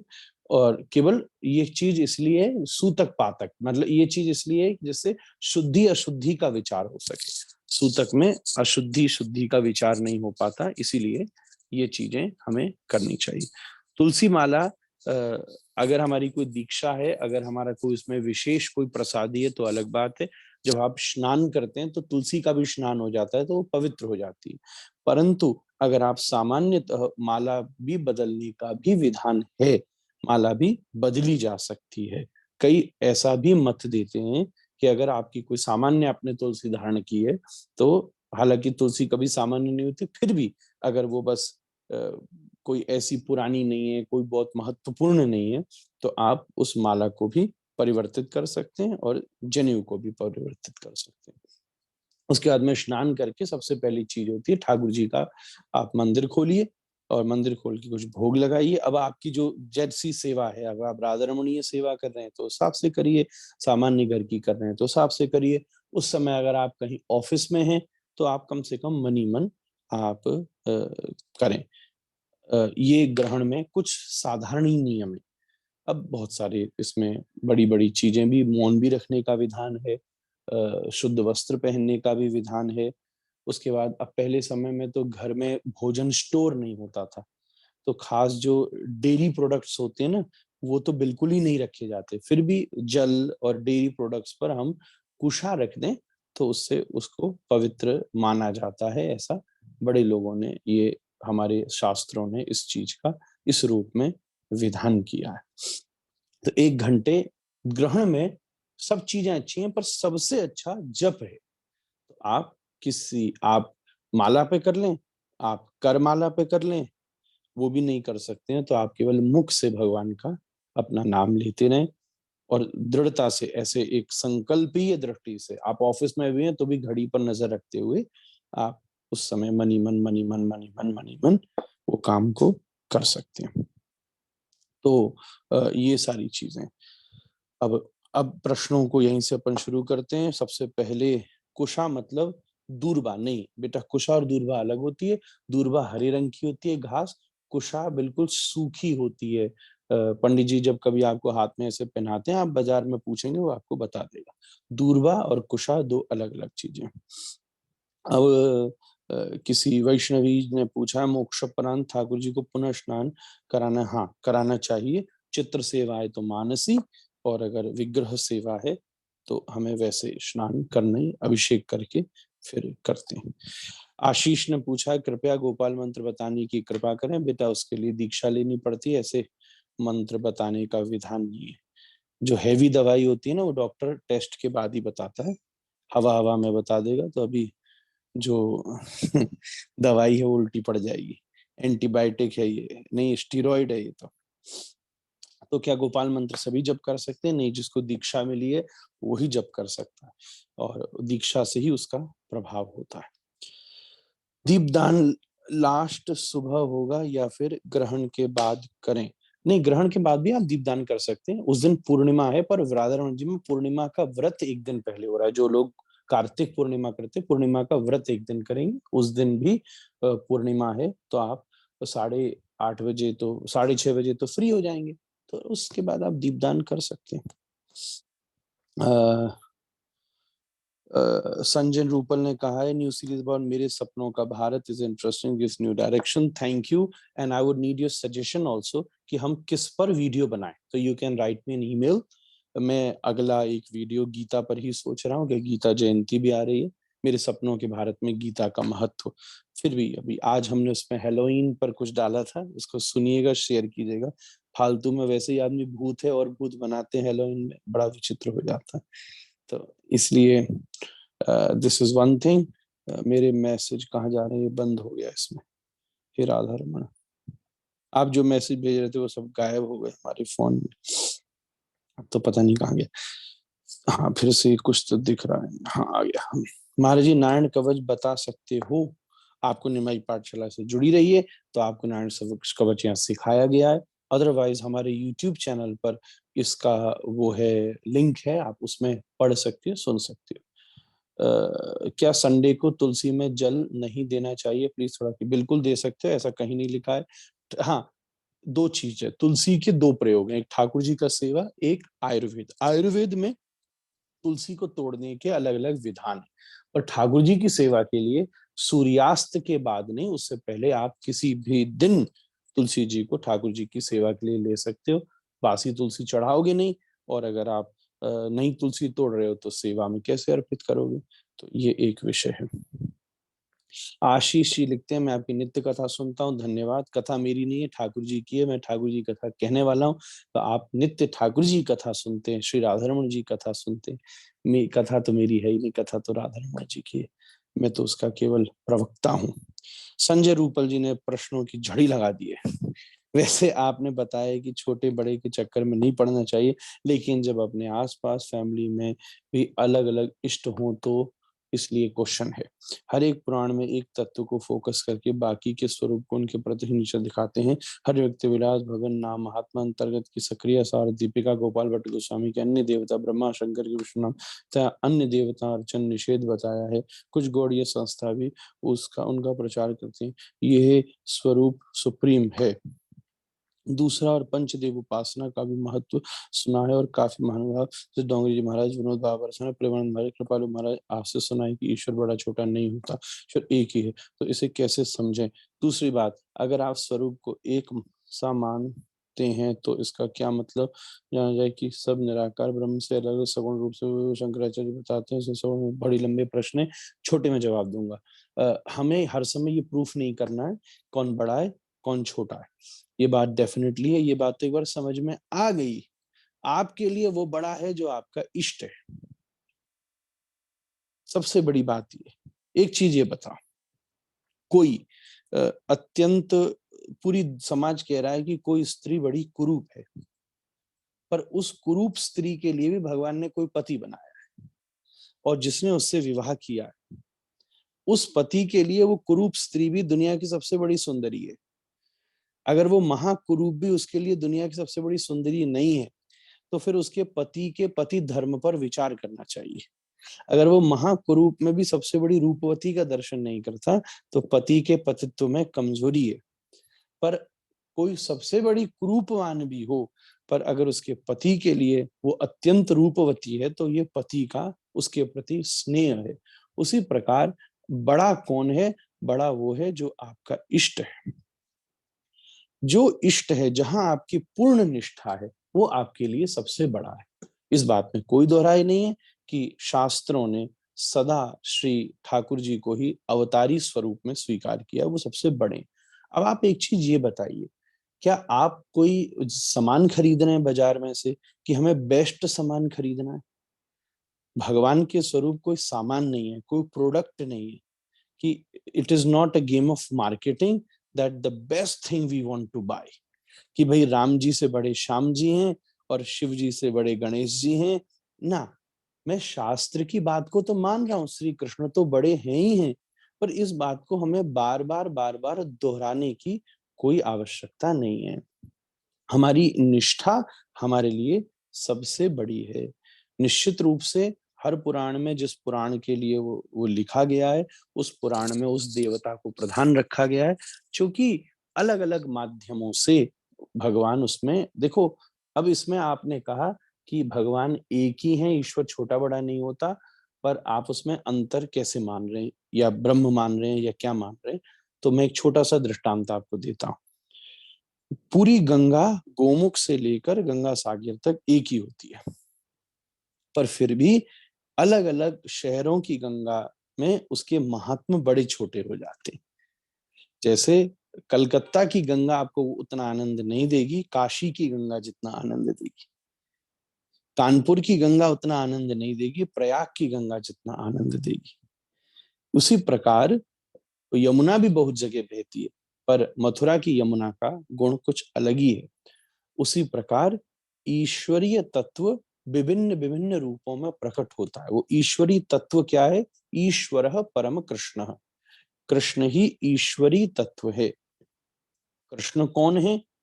कृष्ण केवल ये ही है, ये कहनी छोटी बात है। श्री कृष्ण अनंत है, वो सर्व कारण कारणम है, ब्रह्म संहिता में कह रहे हैं। वो सब कारणों के कारण है, इसलिए वो माखन चोर है, वो भी वो कृष्ण है। जो माखन चोर नहीं है वो भी कृष्ण ही है। जो धनुष उठाते हैं वो भी श्री कृष्ण है, जो वंशी उठा बजाते हैं वो भी श्री कृष्ण है। जैसे सारे जल, आप श्री कृष्ण को किस तरीके से पहचान रहे हो? भागवत के प्रथम श्लोक में, चाहे श्रीमद् भागवत के अनेकों श्लोकों में, और चाहे वेद आदियों में, और चाहे ब्रह्म संहिता में स्वयं ब्रह्मा जी भी श्री कृष्ण की परिभाषा करते हुए न तो उनके रूप की चर्चा कर रहे हैं और न घटनाक्रमों की चर्चा कर रहे हैं, तत्व की चर्चा कर रहे हैं। वंशी बजाने वाले कृष्ण ऐसे नहीं लिखा, माखन चुराने वाले कृष्ण ऐसे नहीं लिखा। क्या लिखा है? सच्चिदानंद रूपाय विश्वोत्पत्त्यादि हेतवे तापत्रय विनाशाय श्री कृष्णाय। तो वो जो ईश्वरी तत्व है उसका नाम कृष्ण है। निश्चित रूप से वो साकार ही है, सगुण ही है, पर सगुण ही है का मतलब निर्गुण नहीं है, ये कहने में ही झंझट हो जाएगा। इसलिए हम अचिंत्य भेदाभेद के रूप में उसे स्वीकार करते हैं। वो अचिंत्य है, भेद और अभेद। संजय जी, आपका प्रश्न कठिन है, लोगों को लिए तो सामान्य जीवन में उसका प्रयोग नहीं है, फिर भी मैं सूत्र में आपको कह दे रहा हूं। गंगा की महिमा वही है, पर कोई कलकत्ता की है, कोई काशी है। इसलिए वो ईश्वरी तत्व अलग अलग देव समूहों के रूप में और अलग अलग अवतारों के रूप में प्रकट होता है। हम बड़े बड़े गौड़िया प्रहलाद जी को महाभागवत कहते हैं। स्वयं श्रीमन महाप्रभु नृसिंह मंदिर में जाकर कीर्तन करते हैं, तो प्रहलाद जी तो श्री हरि नाम का उच्चारण कर रहे हैं, वो तो नृसिंह भगवान की प्रार्थना कर रहे हैं वहां।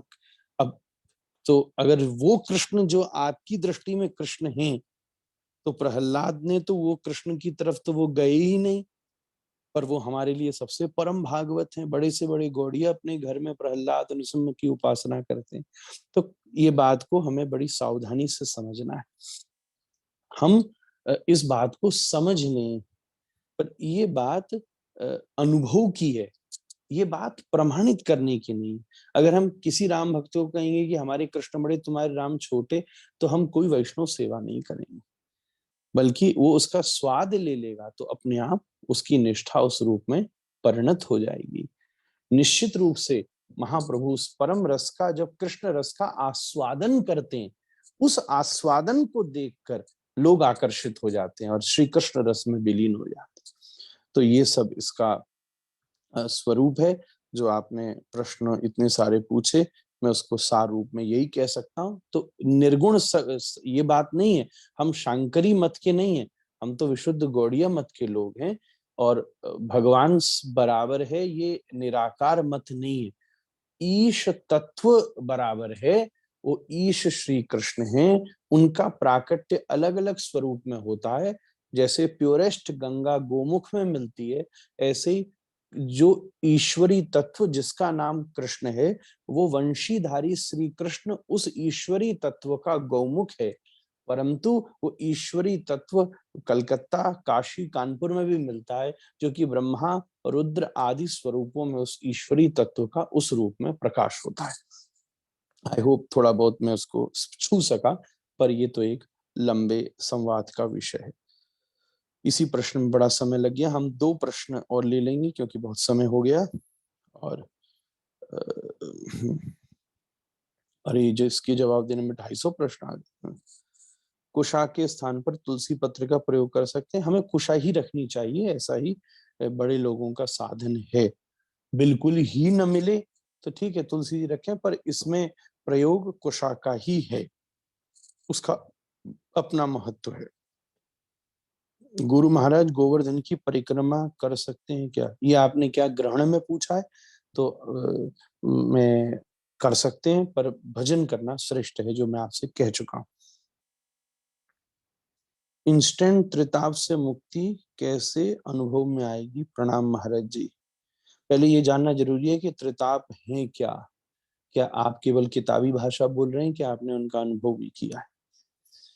मुझे सेवा महोत्सव में सेवा दे दीजिए क्लीनिंग की। हाँ ठीक है, वो बेटा आपको समाधान बताया है, वो आप उसमें संपर्क कीजिएगा। आपके जैसा वक्ता व मार्गदर्शन मैंने अभी तक नहीं देखा। गत वर्ष आपके दर्शन का सौभाग्य मिला, आशीष जी धन्यवाद। इसमें मेरा कुछ नहीं है, ये तो सब गुरु जी की कृपा है। आप आपने उनको नहीं देखा, इसलिए आपको हम अच्छे लग रहे हैं। उनको देख लिया होता तो हम कहीं भी नहीं बैठे होते। ये उन्हीं की, मैं तो उनके समुद्र का एक बिंदु हूँ। ये गुरु गोविंद की कृपा है। कार्तिकेय ग्रहण के नमाज दर्शन करके अर्घ देकर संपूर्ण होगा। ठीक है, वेरी गुड। अंजू गंभीर जी ने ऐसा कहा है। इंस्टाग्राम पर महर्षि और गुरु माँ के श्रीमुख से गाया नारायण कवच है। यस, बिल्कुल, धन्यवाद। जय स्टूडेंट्स के लिए प्लीज बताएं कि हमने ठाकुर जी की प्राप्ति भाव और स्टडी को कैसे मैनेज करना है। जो स्टडी है, आप स्टडी को भी ठाकुर जी को समर्पित कीजिए। जब आप स्टडी करते हैं तो उस समय आपको क्या थॉट रहता है? आपको अपना कैरियर, आपको एग्जाम और आपको टीचर। तो आप उसमें ये भी तो इंडिकेट कर सकते हो ना कि मैं ये जो पढ़ाई कर रहा हूं, ये ठाकुर जी की प्रसन्नता के लिए कर रहा हूं। पढ़ते समय आप अगर बहुत 100 से 100 मार्क्स लाए तो आपको क्या इमेजिन आता है कि आपका टीचर खुश होगा। फिर क्या इमेजिन आता है कि स्कूल में आपको अवार्ड मिलेगा, अखबार में आपकी फोटो छपेगी, आपको एक बहुत बड़ी कंपनी में जॉब मिल जाएगी।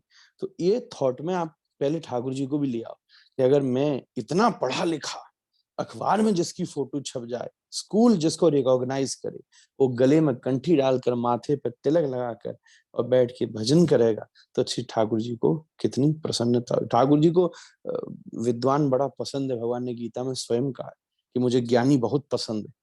तो इसलिए हमें जो हम कर रहे हैं, भक्ति क्रिया से अलग, भक्ति कोई क्रिया का नाम नहीं, आपकी क्रिया को डेडिकेट करने का नाम भक्ति है। उसमें कुछ भी किया जा सकता है। तो आप जो स्टडी कर रहे हैं उसको भी आप डेडिकेट कर देंगे तो भजन हो जाएगा। हरिदासी संप्रदाय में रहते हुए गोपाल जी की सेवा होती है घर में, क्या इससे सखी भाव की अवहेलना हो रही है? ना, कभी नहीं हो रही। ठाकुर जी की, अभी आप हरिदासी परंपरा से पूछिए। अगर मेरा मत विचार करना चाहते हैं तो जब आपकी अगर भक्ति पक्की है, तो जब शालिग्राम से राधारमण जी प्रकट हो सकते हैं, तो आपके गोपाल जी से भी आपका भाव प्रकट हो सकता है। क्यों नहीं हो सकता? आज के समय देखने में मिलता है कि किसी कोई देवी या देवता आते हैं, तो क्या ये संभव है? केवल अंधविश्वास। कोई देवी देवता नहीं आ सकता, और आ भी सकता है तो ऐसा नहीं होता जैसा वो लोग प्रस्तुत करते हैं। देवता आता नहीं, आप खुद देवता हो, बस आपको पहचानना है। आप भूल गए हो कि आप देवता नहीं हो। ठीक है, मैं एक अंतिम प्रश्न और ढूंढ ले रहा हूं। गोपाल सहस्त्रनाम, विष्णु सहस्त्रनाम में कौन सा पाठ श्रेष्ठ है? दोनों पाठ श्रेष्ठ है। आपको गुरुदेव से जो मिला है वो आपके लिए श्रेष्ठ है। केमिस्ट से पूजा की थोड़ा ना पूछोगे कौन सी दवाई अच्छी है। भाई डॉक्टर ने जो पर्चे में लिख के दिया है वो आपके लिए सबसे अच्छा श्रेष्ठ है। गुरुदेव, गीता और भागवत का अध्ययन कोई भी कर सकता है? बिल्कुल कर सकता है। क्यों नहीं कर सकता? जिज्ञासु कर सकता है, कोई भी नहीं, जिज्ञासु कर सकता है। अगर आप जिज्ञासु हो तो निश्चित कर सकते हो। अगर आप जिज्ञासु नहीं हो तो बड़े से बड़ा ब्राह्मण, बड़े से बड़ा यज्ञोपवीतधारी, परंपराधारी भी नहीं कर सकता।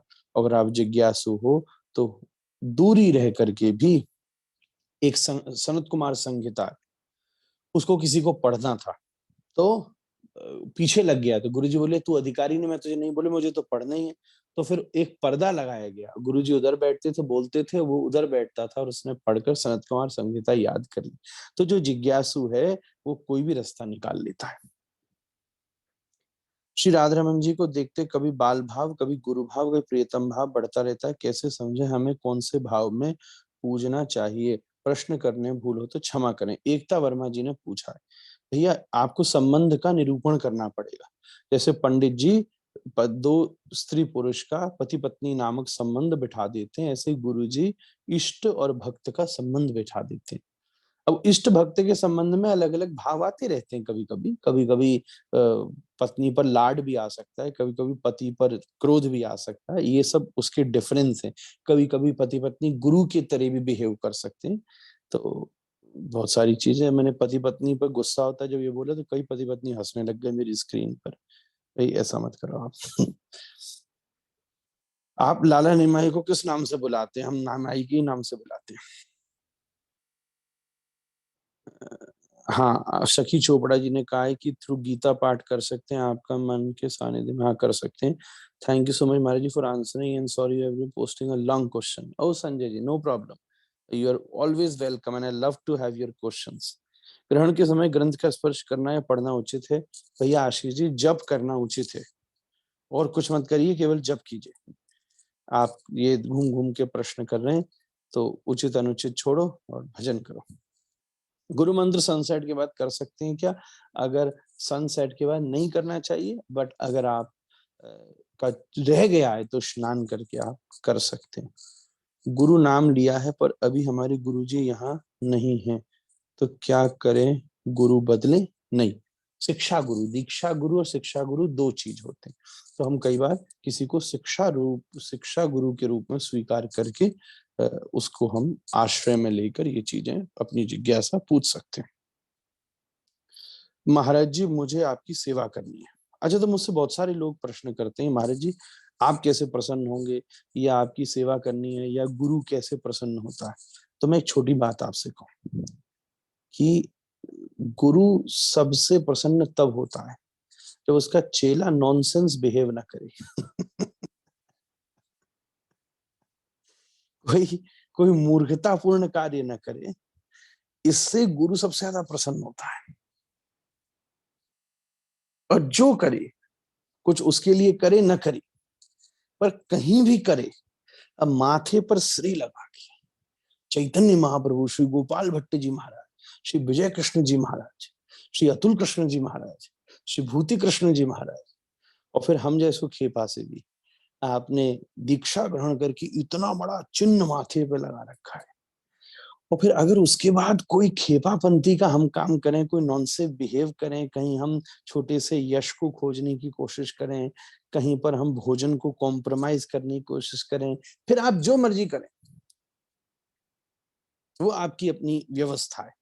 तो मैं आपको एक मूलभूत अपने मन का जवाब देता हूँ कि मैं तभी प्रसन्न होता हूँ, या गुरु तभी प्रसन्न हो सकता है कि चेला चाहे व्यापार करे तो भी परेशानी नहीं है, भजन भी नॉनसेंस की तरह ना करे। नॉनसेंस से मेरा मतलब मूर्खता की तरह, उसको भी बड़ी सावधानी से करे, उसमें भी कुछ सेंस लेस नहीं हो, फुल ऑफ सेंस हो।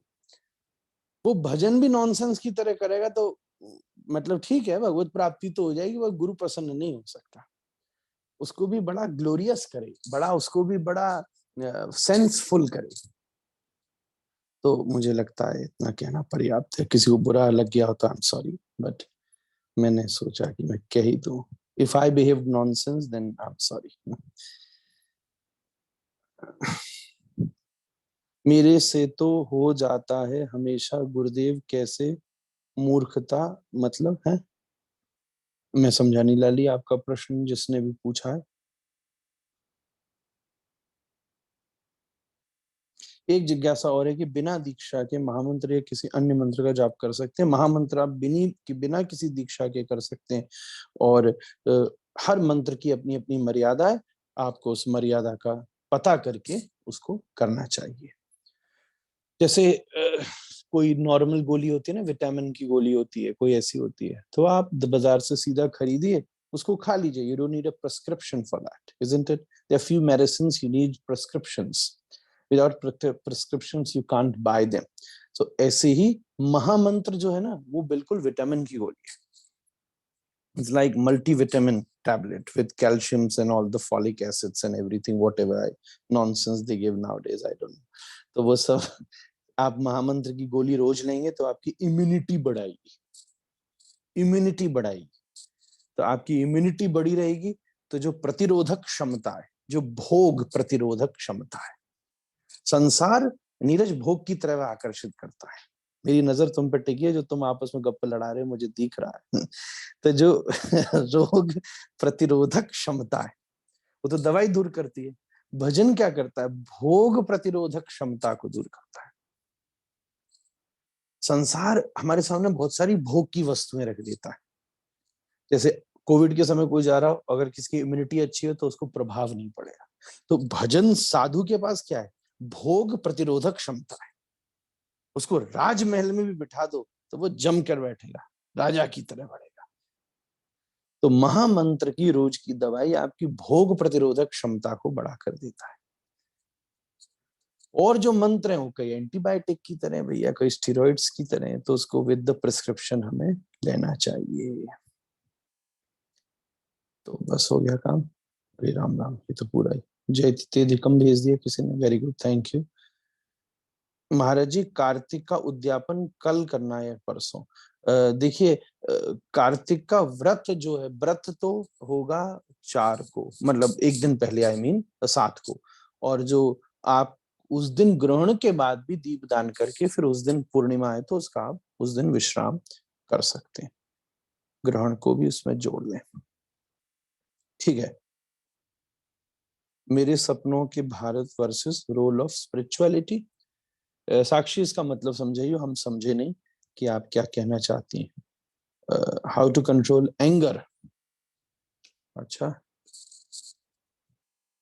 जिस बोल्ड भाषा में आपने प्रश्न लिखा है सबसे पहले आपने जो कैप्स करके क्या बोलते हैं वो, जो फुल लेटर में आपने जो प्रश्न पूछा है, हाउ टू कंट्रोल एंगर, सबसे पहले वो कैप्स में टाइप करना छोड़िए, मेक इट इजी।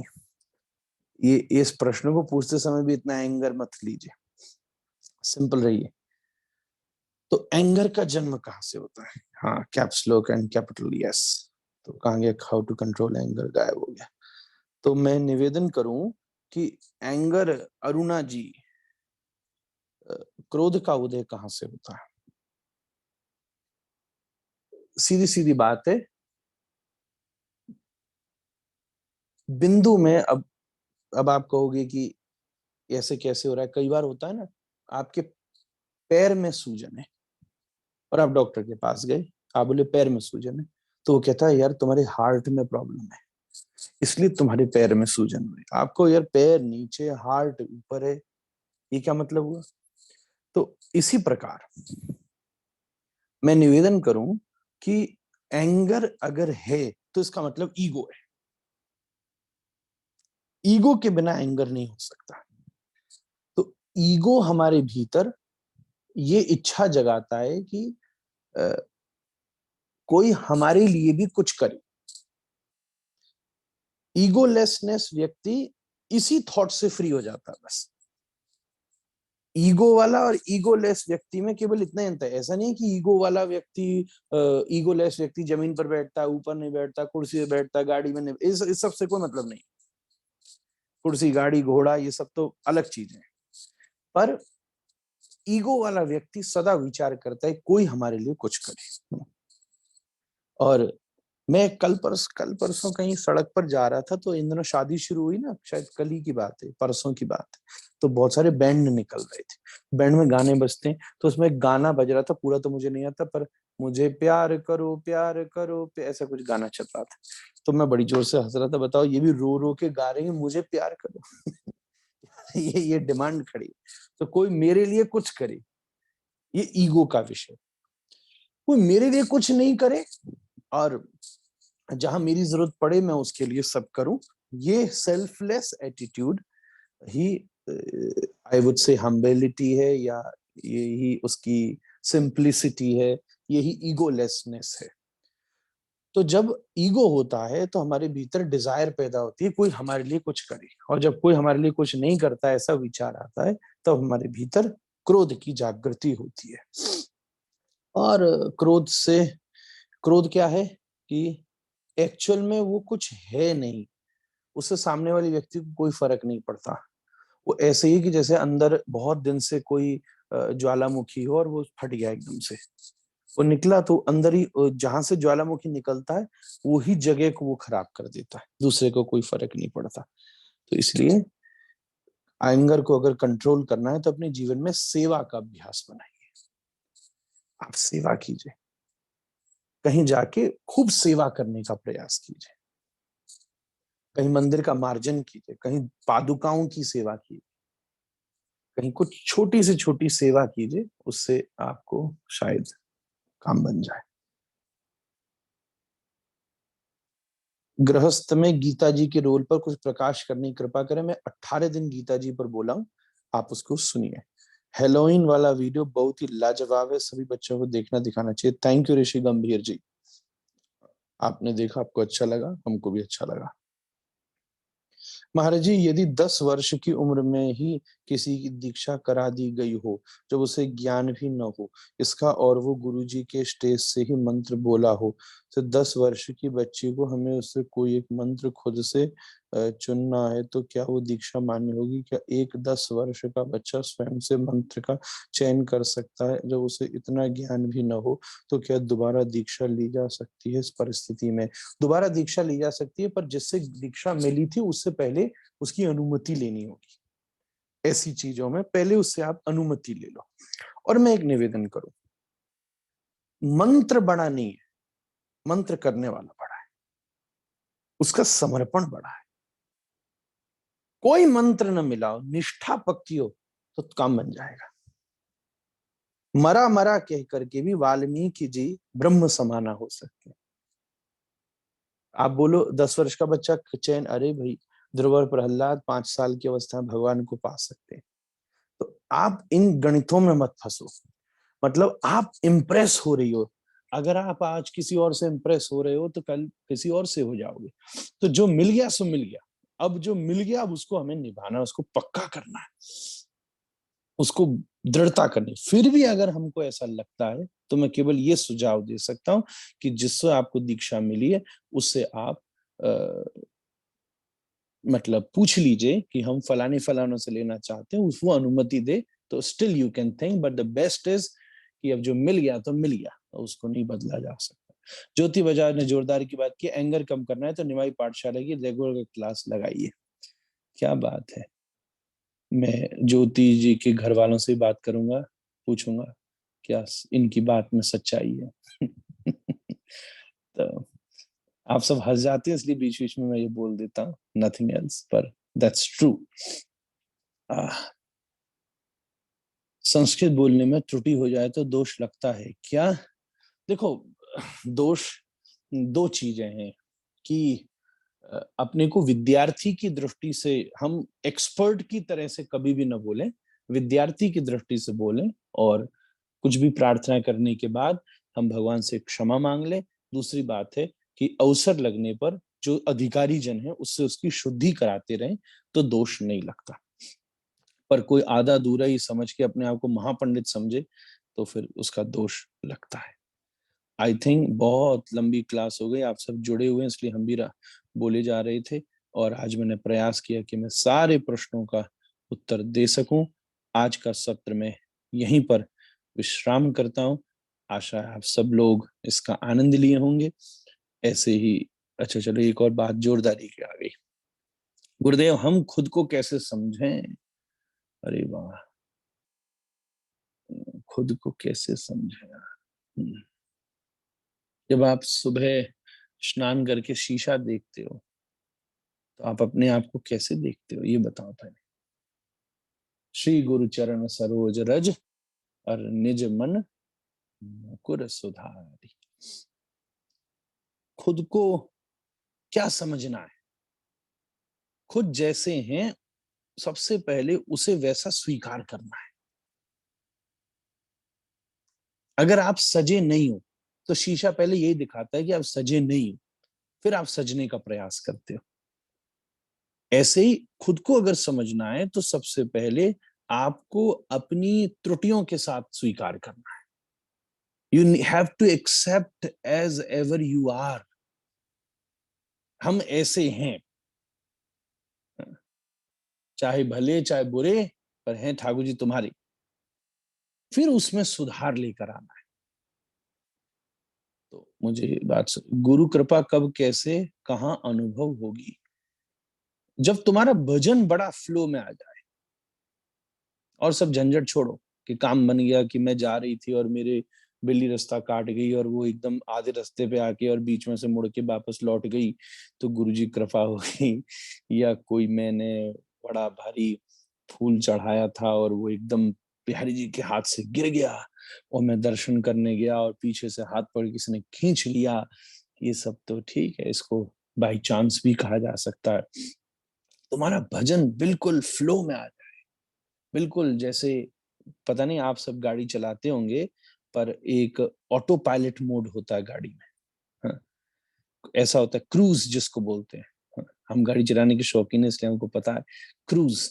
जब क्रूज आप यमुना एक्सप्रेस पे गाड़ी लगाओ और क्रूज का बटन दबाओ तो आप बिना क्लच के गाड़ी आगे बढ़ती है। Don't try that at home, है ना। मेरी कैसा नहीं कि कल से तुम भी क्रूज लगा देना और सीधी गाड़ी वृंदावन से गोलोक की तरफ मुड़ जाए, ऐसा नहीं करना।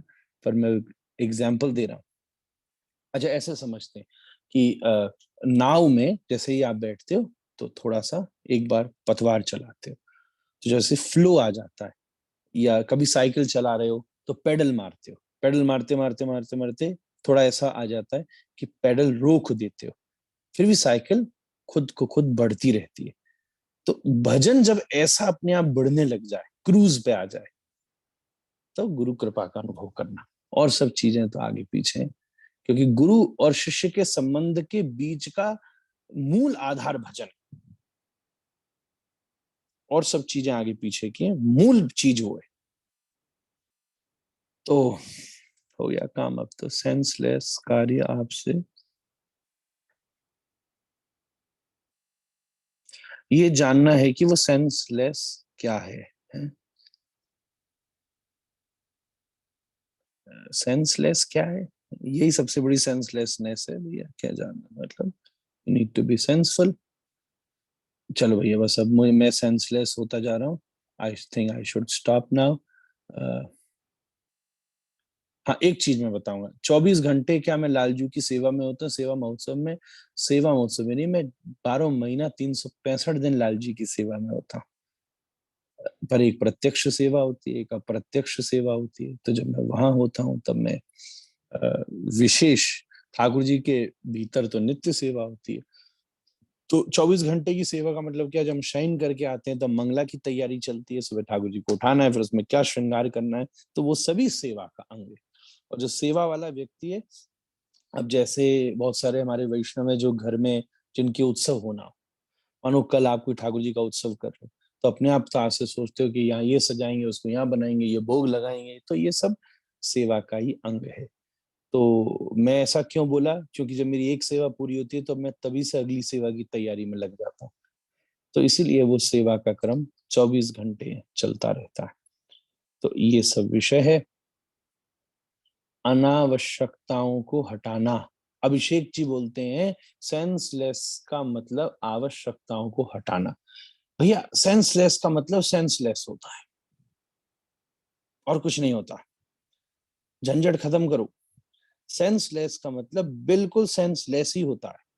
और इसको क्या कहना? अविवेक का मतलब अविवेक ही होता है। अविवेक का मतलब जो कार्य जैसे करना है उसको वैसे बढ़िया तरह करना, ये सेंसफुलनेस है। जो कार्य करना उसको उस तरीके से न करना, ये सेंसलेसनेस है। बिल्कुल सीधी बात है, इसको इधर उधर ले जाने की आवश्यकता नहीं है। आप जो जैसे कि आज मैं आपको बोल रहा हूं तो मैं आपको अच्छी तरह जवाब दे रहा हूं, तो ये मेरा सेंसफुलनेस, बिल्कुल सेंस के साथ किया गया जवाब। अब आप पूछ कुछ और रहे हो, आप पूछ रहे हो कि नरसिंह अवतार कैसे हुआ, और मैं आपको सुना रहा हूँ कि राम जी ने वनवास कैसे लिया। तो ये सेंसलेस है। आप भी सोचो क्या बात हुई। तो यही उसका उसका विषय है। एक गाड़ी चलाते हो ना जब आप हाईवे के ऊपर, तो बहुत सारी चीजें होती हैं। आप अपने पीछे वाले को भी ऑब्जर्व करते हो, इसलिए रियर व्यू मिरर होता है। आप अपने आगे वाले को भी ऑब्जर्व करते हो, फिर आप अपने लेफ्ट और राइट वाले को भी ऑब्जर्व करते हो, तो इसलिए दोनों साइड में भी शीशा होता है। पीछे भी होता है, आगे भी होता है, लेफ्ट भी होता है, राइट भी होता है। उसके हिसाब से ब्रेक दबाते हो, स्पीड बढ़ाते हो, लेफ्ट और राइट करते हो। तो जब ये चारों चीज देख लेते हो और फिर कुछ लेफ्ट और राइट करते हो तो एक्सीडेंट से बच जाते हो। और इनमें से कुछ भी नहीं देखते, बिना पीछे देखे ब्रेक दबा दिया, तो जो पीछे से गाड़ी ठुकती है तो पीछे वाला कहता है कि सेंसलेस है क्या भाई तूने बिना देखे ब्रेक दबा दिया। जब लेफ्ट में बिना देखे लेफ्ट कर लेते हो तो साइड वाला आदमी कहता है, हॉर्न बजा के कहता है, सेंसलेस है क्या भाई, बिना देखे लेफ्ट कर लिया। तो समझ के बूझ के कार्य को करना ही सेंसफुलनेस है। निमाई गोस्वामी के जन्म के उपरांत आपकी सेवा बदलेगी, बढ़ेगी क्या? नहीं नहीं, सेवा नहीं बढ़ेगी, सेवा उतनी ही रहेगी जितनी हमारी थी। भैया तो बहुत सारी बातें हो गई और हमको भी और काम है, तो आप सबको अब हम विदाई लेते हैं। फिर से मुलाकात होगी। आप सबको जय जय श्री राधे। शीला माता जी को हम देख पा रहे हैं, thank you, Radhe Radhe. And Deepa ji, Shivangi ji, Gokul, Bhakti, Shivangi, Praveen, बीवी जी, श्यामल, पुष्पा मित्तल जी, महेश अकबाऊ जी, काजल सचदेवा जी, शशांक सोनी, ज्योति बजाज, आरव, संजय सुल्तानिया जी, whoever is left, ऋषि गंभीर, लक्ष्मी मेहरा, तुलसी, रति, एंड देन राम है, राम विद्या जी, रामचंद्र क्या लिख रखा है, रूपाली जी, विजय लक्ष्मी के नाम से अरोड़ा जी क्या कर रहे हैं आप? हाँ दोनों, अच्छा माता जी का, वीर जी का नाम, ओके। चेतना जी, संजय, रूपल जी, श्रीवत्स जी, अरुणा जी, धनंजय जी, अर्चना, बीवी जी, गरिमा जी, मधु कपूर जी, वैष्णवी, अंजू, मेघा, रितु, अरुणा पांडे, निशा। जय जय Shri Radhe Shyam. Tata bye bye, take care. Radha Raman Lal की जय।